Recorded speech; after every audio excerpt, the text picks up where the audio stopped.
kasi pag gusto nilang pumasok dyan, pahinga. Ayan, kasi minsan gusto nila nasa isang pwesto lang guys, nagsisiksikan sila. So ayan, may space talaga sila. Kung gusto nilang pumasok dyan, pwede. Kung ayaw nila, labas lang sila. Ayan. So bahala na sila kung anong gusto nilang gawin. Ayan, para lang po yan, hindi sila mainitan at hindi rin sila maulanan. Ayan, so alam nyo ba guys, sobrang excited ako nung pinagawa ko yung bahay nila. Nag-iisa sila ng higaan. Kaya bali-araw siya. Kaso lang, isang araw bago i-deliver yan, namatay naman sila. Kinambiglaan. Talagang iniyak ako siya kasi nga, bago ko natulog, ang lakas-lakas niya pa. Nakikipaglaro pa siya, tapos nagtulog na lang. Sabi niya nga, pamangkin ko na nag-aalaga sa kanila. Auntie, wala na si si Lucky. Ayun, nandun na namin guys, meron naglason sa kanya kasi tinatingnan ko kaagad sa vet clinic yung dalawang kasama ni Lucky, pero super healthy sila guys, si Luke tsaka si Fred. So walang problema sa kanila. Isa talaga yung na-disgrasya at yun ay si Lucky. Nakakalungkot nga kaya -1 sila. So imbis na para sa 6 yan, 5 na lang sila ngayon, 2 lalaki tsaka 3 babae. So yung isa walang Ayan, busy guys. Si Kuya Matthew, nililinis niya dalugan ng mga aso guys. Ayan, tinanggalan niya ng mga kalat nila ng dumi. Ayan, saka magbabago na siya ng sahig guys. So ayan, ang gugulo ng tatlo guys. Nakita nyo, ang kukulit nilang 3 babae. Ayan, mag-iinay yan. Kasama yung nanay, makulit din. Ayan, ganyan ginagawa nila guys lagi. Ayun si Lily, oh. Si Lily talaga, napansin ko mula nung dinala yan. Si Lily talaga ang papasok talaga dyan yung pusa. Ayan, dyan siya natutulog. Palit-palitan lang yan guys. Yung una tsaka sa huli, sa gitna, bihira siyang pumasok dyan. Pinipili niya lagi yung kabila, ang gilid. Yun ang gustong-gusto niyang pwesto. Ayan, tinitingnan ko siya sa sa CCTV. Tinitingnan ko anong ginagawa nila lagi guys.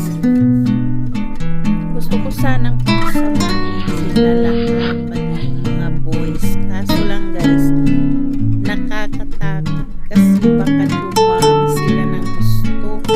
Ayun, kasi nga hindi naman sila nakapon. Naawa naman ako nakapon yung mga boys kasi parang tinanggalan ko naman sila ng kaligayahan nila guys. Kawawa naman. At saka yung mga girls, kawawa naman kung iba agad, diba? Anong tawag doon parang sa tao ipapalike na, diba, parang kawawa naman. Ayan, kaya ganun na lang ang nila, hiwalay na lang yung mga girls kasi para hindi sila madisgrasyang mabuntis. Ayan, kasi ang hirap talaga mag-budget yung pagkain nila. Super magastos guys sa pagkain. Maawa ka naman sa kanila na hindi mo sila bigyan ng maayos na pagkain, diba? Ayaw mo naman pagdaanan nila yung kawawa naman. Ayan guys, ganyan ang itsura ng CCTV. Kapag wala kung ilaw pusa siyang mag-ilaw. Ayan, so kahit hindi nagkaon ang ilaw, makikita niyo pa rin siya kasi may sarili po siyang ilaw. Tuwing may nahagip siya na galaw, ayan, magtitik lang siya bigla. So ganun po ang style ng CCTV na nabili ko. Ayan, so maliwanag pa rin siya. Kaya kitang-kita nyo yung mga ginagawa nila talaga. So doon po sa baba, sa mga boys at yan sa mga girls, nakikita ko talaga sila kahit nakakuha. So minsan ako ang nagbabantay sa kanila kapag oras naman ng tulog ng mga nasa Pilipinas, guys. Gising pa ako nun kasi nandito ako sa Middle East. So magpagitan kami ng tingin nung pamangkin ko. Ayan, guys. So baliktad, guys, diba?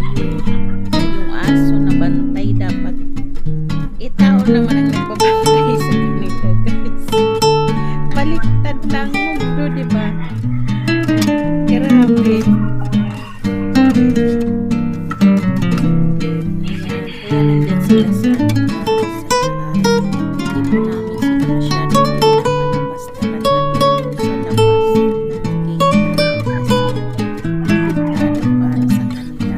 So yung iba nag-iisip na kinukulong sila o hindi po dahil mas safe sa kanila na nasa loob ng bahay namin. Saka lang po sila lalabas kapag kasama nila si Kuya Matthew. Kasi po yung lugar namin ay hindi safe at baka kung anong gawin sa mga aso. Ayan, mahirap na po. At lalo pa yung aso namin na yan. Yung pinakananay ay talagang parang anak na, guys. Ganon, spoiled yung mga yan. So ayaw ko namang mapahamak sila dyan. Kaya okay naman po sila dyan. At least nakakapaglaro sila. May space silang maglaro. Saka lang sila pwede lumabas kapag meron po silang kasama. Kasi kapag hinayaan nyo na nandyan sila sa labas na po, baka hindi na sila makabalik, guys.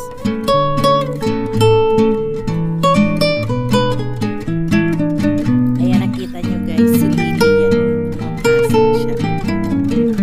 Minsan nagpapalit-palitan lang yung pwestong gusto niyang pasukin.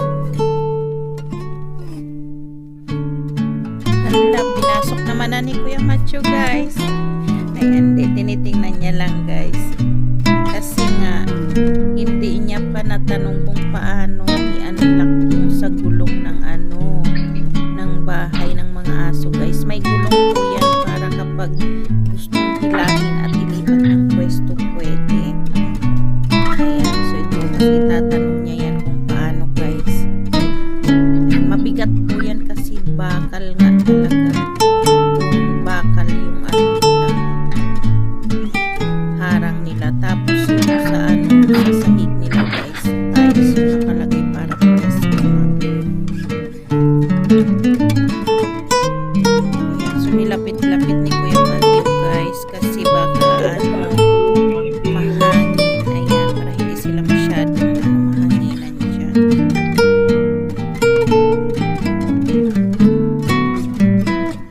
Diba parang ang babait ng tatlo,